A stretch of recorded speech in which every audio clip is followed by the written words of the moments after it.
Hello everyone.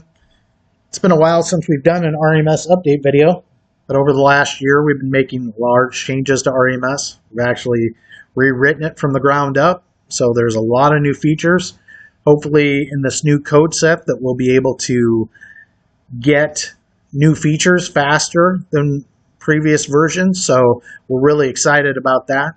You're going to see a lot of different things. A lot of them were suggestions from you, so I just want to go over these things with you quickly today so that you get an idea of everything that we've changed in REMS. One of the first things that you're going to notice is dashboard has changed. Originally, dashboard brought up the different builders. That is no longer the case. You now have a dashboard button, which you will see this pop up. In this, what we're hoping to do is give you a chance to see how different things are being handled inside REMS, as far as with different statuses, new plans being added, different activities going on. We're also going to have some monthly stats, overall status between different builders, different plans, etc., so that we can really give you an idea of what's working for you and what's not. Example, you're going to see at the top here where it shows the estimate, the next stage, the percentage of plans started from estimates, average days between rough and trim stage. What this is being based on right now is the project statuses that you have inside REMS. As you change to different statuses, it's going to be recording some information to show you how many estimates went from a new estimate to a different stage, telling you the percentage of plans that you're winning, different things like that. We really want to make this a one-stop shop for you to really be able to make a determination of everything that's changing inside your company. All right, we'll go into some more details on some of the other features we've added. If we go to the accounts, one thing you'll notice on accounts, whether it's going to be in the builders themselves, projects themselves, assemblies, inventory, users.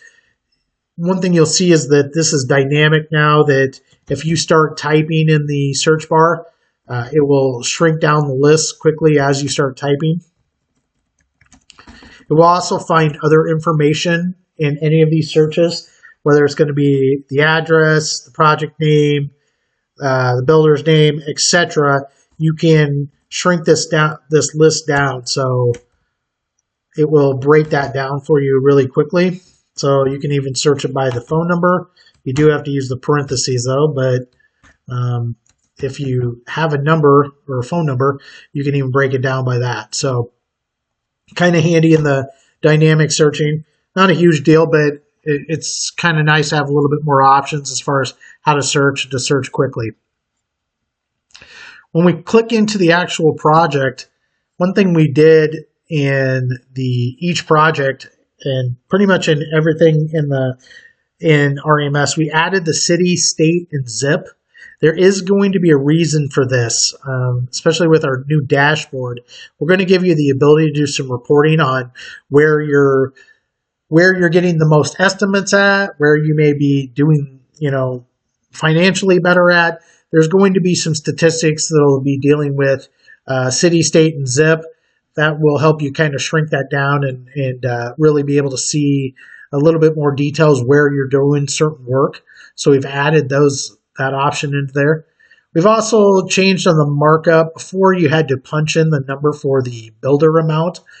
This moves dynamically with your pricing markup to the builder and to the builder after estimate. If you're moving off this line, it will move both lines around. So, but if you go to just the builder line, you can kick that up higher. Our goal on this was to make sure that we had some people who didn't understand that builder markup had to be at least the same, or the builder after estimate markup had to be at least the same as the builder markup, or you were charging, I guess, less for those.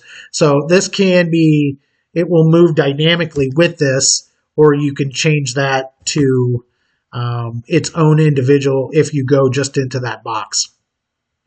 Then on the upload of other files, Before, you only had the ability to go with 2 of these. You now can store up to 4 other documents inside REMS. Before it was 2, now we have 4, just giving you guys a little bit more storage room inside each project so that you can maybe store permits, maybe store, cabinet layouts, appliance specs, just giving you just a few more choices than you had before. Back out on the main menu, you're going to see, or excuse me, in the builder menu, one thing you may have noticed is we now have a box in here that shows you the estimated amount of time for rough end time, trim out, and the overall. This will be part of our new assembly, and we'll get into a little bit more details later in the video with that. This is going to give you the ability, though, to track the actual amount of time that you're tracking in each assembly, and it will give you a rough estimate of what you're going to be using and for rough end time and trim out time to give you a little bit better idea how much time that you've allotted in your estimate for these things. So we'll get into this a little bit more here shortly as we talk about the assemblies. There's quite a bit of stuff going on that we've changed in the assembly. So right now, just to give you an understanding of how that works, but yeah, it's going to be a nice feature to have in there, to have the ability to have time in the assemblies, which we didn't have in the old version. So next, we'll go into the panel schedule. We have made some enhancements in panel schedule. One thing you'll notice over here is the panel inventory. Each of these items obviously have, as we're placing these, it will give you the amount of different types of circuits that you have chosen for the panel identification. This is also stored in the assembly. Before we had this option, it was like a chyron that ran across the top. Now it's just bringing the inventories over to the side. So, but it is kind of handy to be able to see how many of each style circuit you have. Also on the panel scheduler, before you had to remove these items if you had them in the wrong order. You no longer have to do that. You can move these by just dragging them to a different spot, and they do not lose their descriptor as well. The description stays on there, so kind of handy. Before, this was kind of an issue where you had to remove it, then put it back on there, put your label back on. So this was something that everybody was asking for. Makes it much faster to lay out your panel schedule. So one other new thing we added in the panel schedule is we've included this panel inventory in a separate report. So if you were to click on this and we were to generate this, you are going to see that now that panel identifier is on this. So this is a nice report for your guys. You send them out to do the rough end. At least they know exactly what style circuit they're going to be pulling instead of just guessing. This will tell them if it's a 20 or a 15 or a 30. So giving them a little bit better idea what size wire they should be pulling. Also, you can uncheck that. You still have the ability to generate it without the panel identifiers as well. And one thing you'll notice too is we've kicked the font size up on the panel schedule. A lot of people felt that once you kind of shrank that down to fit on the door, it was a little bit hard to read. Now when these are printed out, it's much larger and it's in a bold print, so it makes it way easier to see inside a panel schedule. So another feature that was added to people asking for. So we'll go ahead and start talking about some other things inside the project.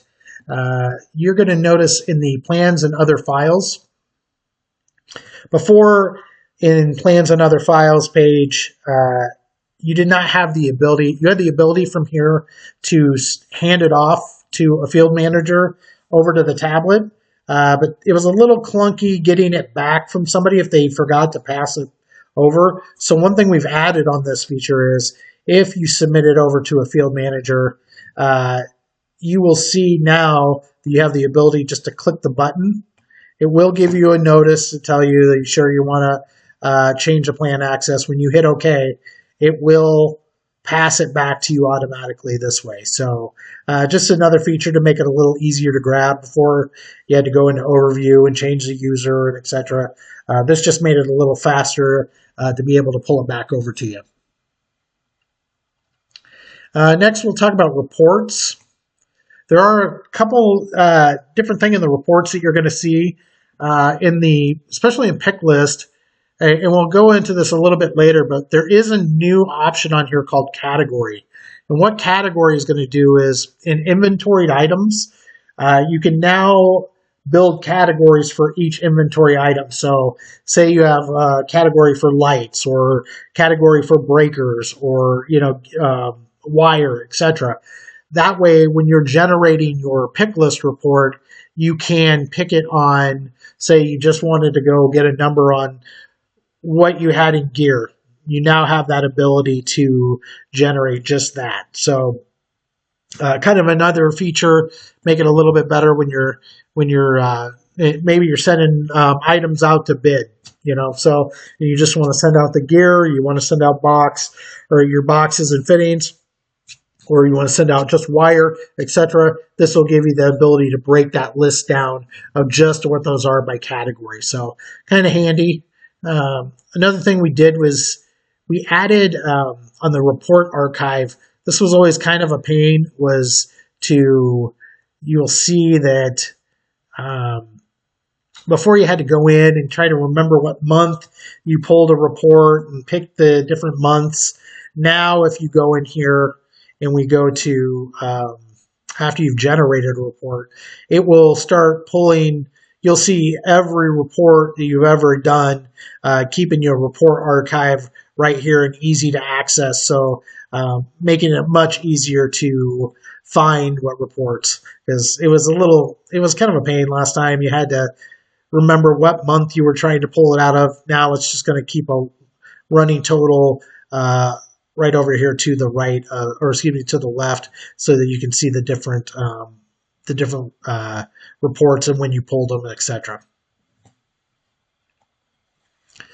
Other things in reports, we've added a couple things. We'll get into plan editor notes a little bit. We've given you the ability to print the plan editor notes. As we get into the editor, I'll talk about that a little bit more. It's just going to give you the ability to take notes that you've put in the editor and turn it into a report form for your guys. It's just another option out there. A lot of people wanted to be able to print the editor's notes out for the rough-in guys and trim guys. Just makes it kind of handy. We'll go through it because there is some new features in the notes as well. We'll do that when we get into the editor. One big change that's coming, we haven't turned it on yet, but it will be turning it on in the next probably week or two, is on the customer change order. Customer change order before, as you were adding customer items over time, you had to, when you generated that report, even if you had added a couple more items, it just added those items to the total. Now, what you will have the ability to do is pick a range of days. So that way, say the customer came back 3 days later, added 4 more items, you can put those couple day ranges on there, and it will just change those items so that you can just see those items and send those out as a change order. So we haven't turned it on yet. It's going to be on here in the next week or two. But yeah, it's going to be handy for you just to be able to see just those items that were pulled. So just want to make you aware of that. One thing also on the profit calculator, you're going to see big changes with this. This also deals with our assemblies. Now that we're going to be tracking wage and overhead burden, sales tax, and time into our assemblies, you no longer are going to have to punch those items into the profit calculator. Before, the only thing we had available was the estimated project estimated cost, and then you punched in your details. It did give you the materials, since obviously you had the materials connected to the assembly, But now, since that information is also being stored in assembly, you will see that the profit calculator gives you a much cleaner detail of the different things that are going on. So we'll be able to show what is just rough-in material, what is trim material. You also have the ability to add more to it if you needed to. So we could say, say we added a trenching here, and we're going to add $300 more of cost. These totals will move around depending on that. Same thing, rough-in hours. This will be based on your global company settings, and we'll get into that a little bit more as we're talking about the assemblies. But for right now, just know that it's going to give you a breakdown of how much time you have on the rough-in side, how much wage you have to trim it out. So now, again, this is being grabbed from the global settings, but you do have the ability to manipulate this in here. So it will change these totals as you're going. You can also add another row if you need more time added to the profit calculator so you can see this. Same thing with overhead costs and burden. You can do the same thing. This will pull from the global setting, and you'll be able to change these totals in here as well, or add more. And you'll see down here at the bottom, gives you the total cost, the projected profit, also gives you the profit margin percentage of the amount of money you should make. So kind of handy. It's definitely a little bit better than what you were used to last time. Gives you much better breakdown. So that's always our goal, is to kind of show you guys a little bit more information each new addition that we add to REMS. Next, we're going to get into the actual project. Lots of things were changed in the editor. I will give you some examples of that. We'll go into the edit of this plan real quick. A lot of things that you guys asked for over time here, we've added in a ton of new features. One thing which I do not have set up on here yet is Room Blast now has the ability to have categories. Before, it was running across the top of here. Now it will be used similar to the assembly. So let me exit out of that real quick just so I can show you a little bit of an example of what that looks like. Created one real quick so I can show you. A second here. So before, Room Blast ran across the Chiron, across the top, and then you had to go over and select the different ones that you wanted to use. We've added Room Blast over to the side now. So with this, you will see a whole different group of different categories that you can set them up. So maybe you have just Room Blast for a certain builder, or you have it in a different one, and it will show you those. And once you click it on, then you can place it on the page just like you could before. So it's kind of a nice feature. One of the big requests everybody wanted was to be able to have the ability to categorize Room Blast a little bit more. So that's kind of how that's going to work. So kind of a nice feature there. A couple other cool things we added on this was gave you the ability to, for one, you can turn bow lines on. One thing before, you could never see the bow lines until you went into the bow line menu before to see what you placed. Now you can see them. So all we simply do is click on the bow lines button up here, and it will show you your bow lines. You still have to edit them. You have to go into the bow line menu to move them around, but you'll be able to see them while you're editing, and you couldn't do that before. So kind of a nice feature just so that you can see them on the page. Makes it handy for you just to make sure that everything is laying out where it should be.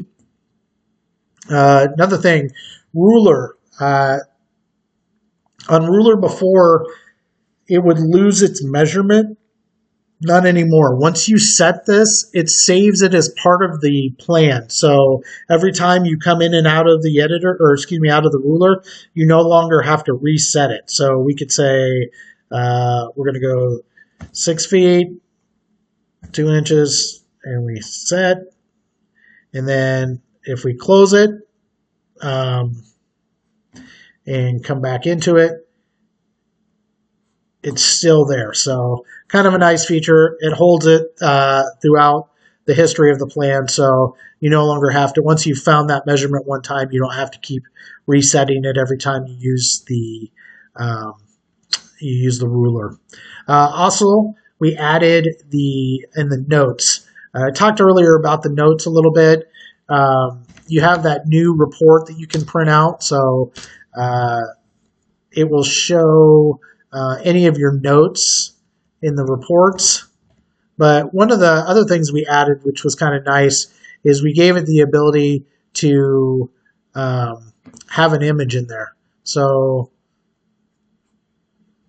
you can now put an image inside the notes. Also, that report that they print out also will show the images. So you can have any images. It can be a GIF file, PNG file, and I think JPEG. So 3 different choices for you there, but you can add images into the notes. So we are getting ready to put it on the tablet as well. With the tablet, what will happen is they can take a picture from the tablet, and then the editor can see when they leave a note what the picture was that they took. So it'll be kind of a handy way to keep some conversations going in the plans from not only from the estimator, but also from the field guys as well. A couple other things we added. One of the big things inside here, one of the things I never really liked was our overlay option, where you had to basically take an overlay and then put it behind an object. So we've added an option on here to, sorry, 1 second here. Just click these on. If we go and double click on the icon itself, you're going to see this white box on here. If you click on that now, it'll automatically have a whiteout box behind it. So you no longer have to keep doing the bringing the white-in box behind it in case you need to cover it. It's an automatic way that will have a whiteout behind it by just double-clicking on the icon and pressing that. Also, one-time edit. We have the older version of REMS had one-time edit on the opaque, also on the customer. But when we added the builder icons, it did not have that option. We've changed that now. So now on builder icons, you now have the option to do a one-time edit. So you can click on that, and now you can edit the builder icons as well.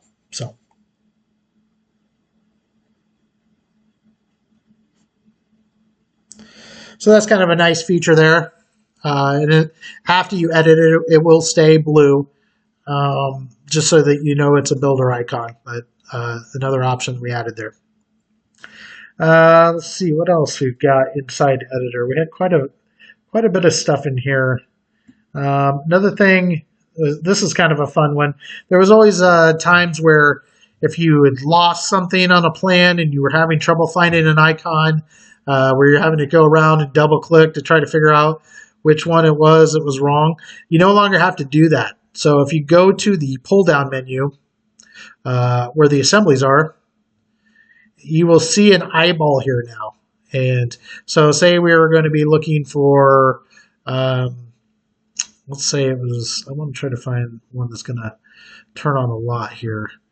Let's do the standard 15 amp receptacle. When we click on this eyeball now, every one of those will blink on the page to tell you which ones are the different assemblies. So Kind of a nice feature. They'll continue to blink for you. Also gives you the option too of not only shutting them off,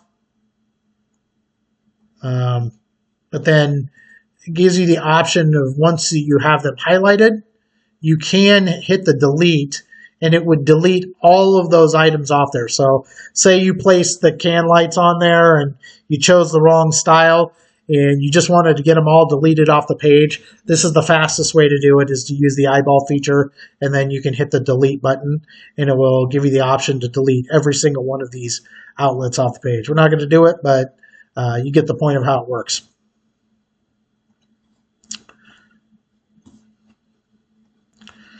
Another cool thing we added is in the assemblies, where you have quite a few different assemblies, you can now do a search. So if you start typing, it will show you just the ones that have a certain word in it. This makes it a lot faster when you're trying to find something.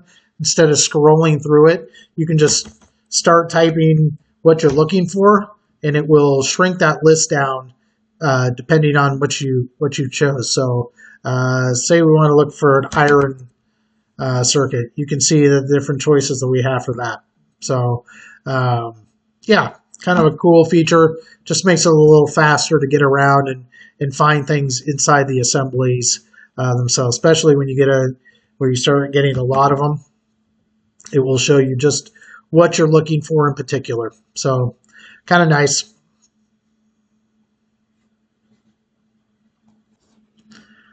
That does it for our new options inside the editor. I'll close out of this. We'll go back to that reports real quick, just so you can see the plan editor notes. If we're to generate this now, you will see it will show the different notes that were left on there. It'll also give you what the description was, the actual note, and then the actual picture if it is available. So just a little something to help your guys out, kind of a handy little tool.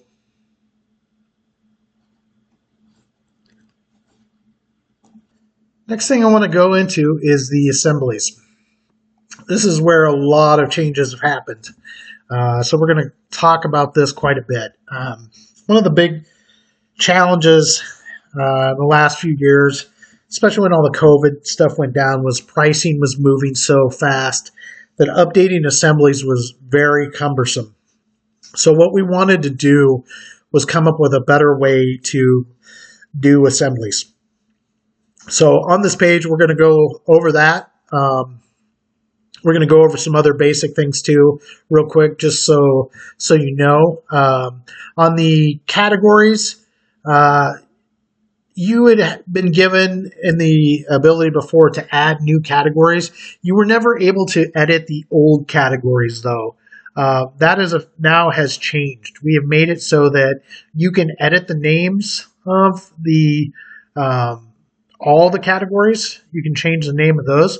We've also made it so that you can do, they can be deleted. So if you have a category that you're no longer going to use, you can delete those out. And the only one factor to that is you have to remove all of those assemblies out of that category before you can delete it. So in each assembly, you basically have to reassign it to a new category. And then once it was empty, it would give you the ability to delete it.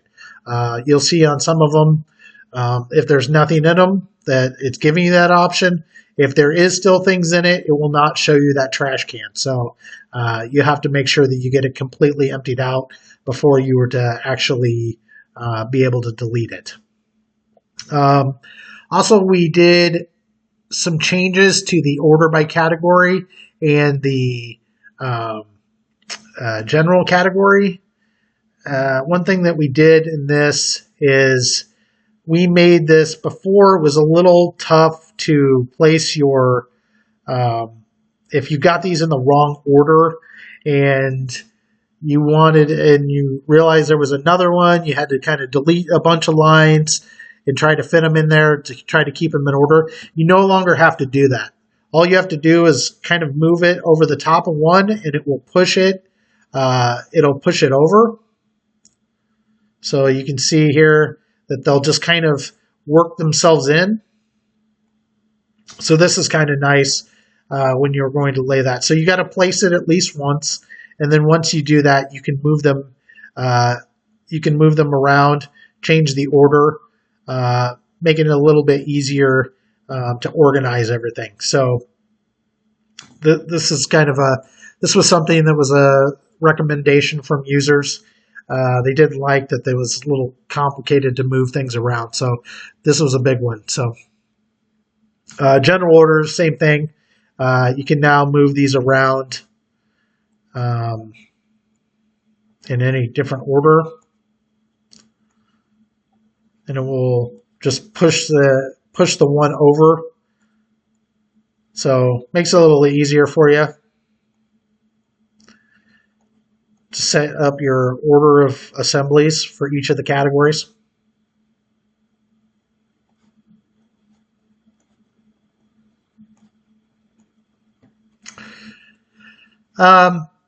The manage of the room blast. That was earlier what I showed you in the editor. You now have the ability to add categories for room blast. So you can set your different categories up. You can edit them. You can delete them. You might have room blast category for a particular builder, and then you just build all your room blast and put them in there. And then when you're setting up a new or room blast, it will just give you the option now to select the category you want to put them in.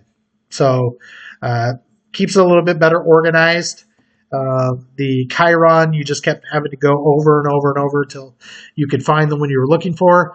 Now you can break them down by category. It makes it much faster to find them. So, all right, so the next thing we're going to talk about is the big change in the assemblies. The original assemblies did not give you the ability to hold any information besides your materials. You had to basically log what amount you wanted for the estimated cost, and that's the only information it would save, plus the other normal information that you needed as far as descriptions, etc. You're going to see that the assemblies are quite a bit different. The first thing I want to bring to your attention is before we had the copy, disable, and then just disable. This has been changed slightly to clone, which is basically going to be where you can copy an assembly or revise. And what revise is what you know as copy and disable. The only thing that is nice about this new version is before, every time you made a change to the assembly, you had to change its name. You no longer have to do that. And what I mean by that is you're going to see V1, V2. This information is being how it tracks to know it's the second version or the third version of this assembly now. So no longer do you have to change the name of an assembly. It will just change the version of the assembly for you. So this will make it much faster for you, especially when we get into the batch assembly conversation, to update these assemblies to the next version. So just so you understand that, no longer have to change the name. Once you've built the name of that assembly and you're going to revise it, then it will just kick it up to the next version. So we'll go ahead and click into the assembly so I can show you how things have changed. It looks very similar to before on the top part. All these options you guys are going to be very familiar with, but the big thing is going to be down below this. You are going to see now that we have a whole new set of things, which is basically what we would call our assembly calculator. So what happens in this, as you choose your parts add up in the calculator. Your tax is being held in a table, and I'll show you that real quick. We'll exit out of this and come back in. But if you go to your company profile now, you have the ability to set your sales tax, your target margins of what you're wanting to hit per assembly, an hourly wage, and an overhead wage or burden wage. So you can set those into the editor, or excuse me, into your company profile. And as that changes, all these assemblies will automatically be triggered if you ever did change any of those factors. So what I mean by that is, say we change our hourly rate to $30 an hour. If we were to go into here and change it to $30 an hour, and we update,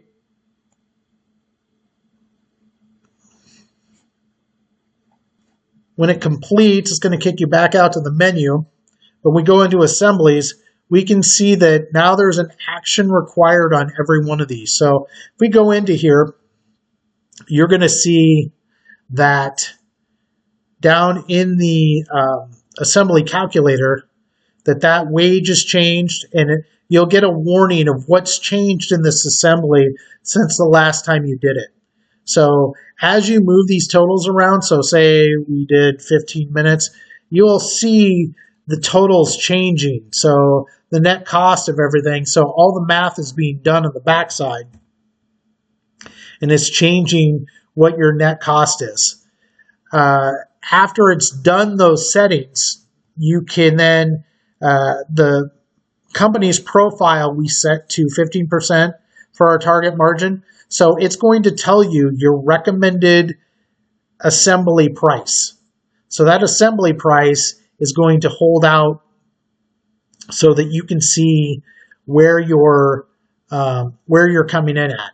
So of what you need to set your assembly to. So in this case, it's telling you, it's recommending you to go to at least $124.35. Now, the target margin can be changed here. And if you were to click this box being turned on is important towards the batch assembly, and which we'll talk about here shortly. In a batch assembly, it's going to automatically figure, so say we were to set this to 20%, when you save this, it's going to know that it needs to use that 20% for the batch assembly, and we'll talk about that here in a second. So as you save this information in here, it will always keep everything up to date of where you wanted to be. So if anything changes in the future, say you update your materials, it's automatically going to see that the material changed, and it's going to recommend a new target price for you based on the fact of any of these factors changing. These global settings, if we change the wage or the burden cost or the sales tax or materials, any of those things will trigger the assembly out on the main menu to let you know that an action is required for this, that is no longer sitting at the right price.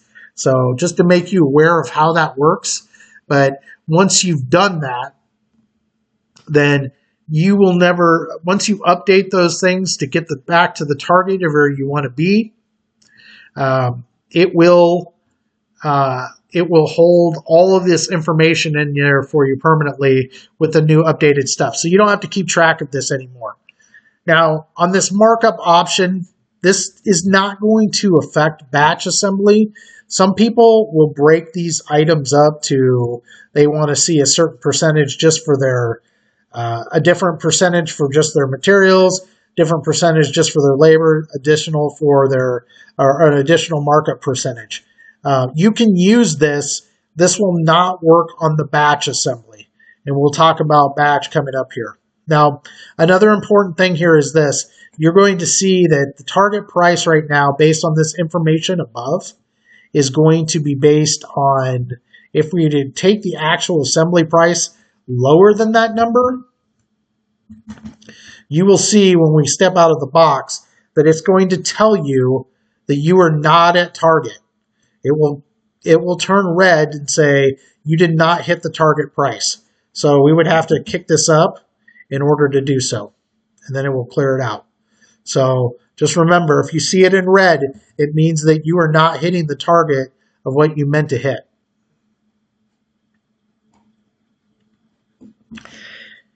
The next thing that we'll talk about with this is batch assembly.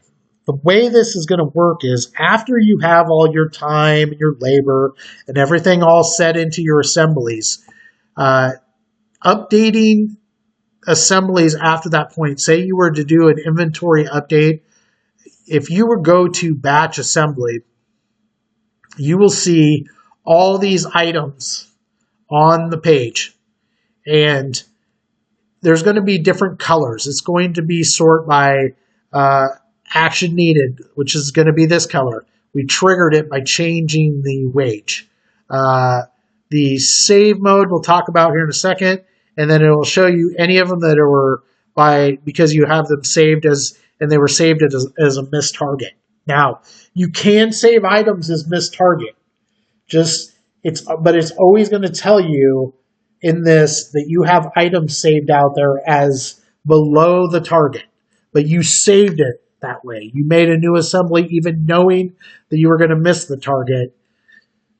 It's fine. It's just going to let you know that these would all appear in red if you were under that target and you would save that assembly. The save mode of what this does in batch assembly is after you edit these, you can just click save.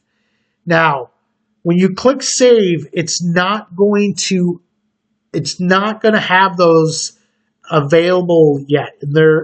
This is actually for a little bit of a future version so that you could see the saved and do some comparables. So we're going to be giving you an option here shortly that is going to show like you can load a plan and see the difference of what it was in comparison to what it's going to be. It's going to give you the breakdown of what your materials were in comparison to what they're going to be now.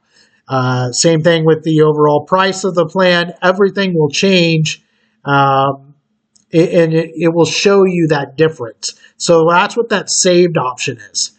And then the published will take everything that has been saved and publish them into the next version of the assembly. So all you'll have to do is once you have all those times and everything edited in there, you're going to see that you no longer have to go and edit each assembly. You can come right here and it will show you your new recommended price. So as the new recommended price is there, you can literally just go right next to it and set your total. So we've got this one showing 95.17. We're hitting all of our targets. We want to hit, that would be 96. So you can go through, edit all these, save them. You can come back in and pull it back up, keep working on it, and then publish them all at one time. So once all your information's being held in there, you no longer have to go back into on the assemblies menu and edit each one of them. You can do it right from here, and it will make it quick and easy because you already have all the statistical information that you want about the assembly saved. This is just bringing you up to the next new price. So just so you know, then it will tell you what your profit margin is based on that. So what you'll see over here is the triggers.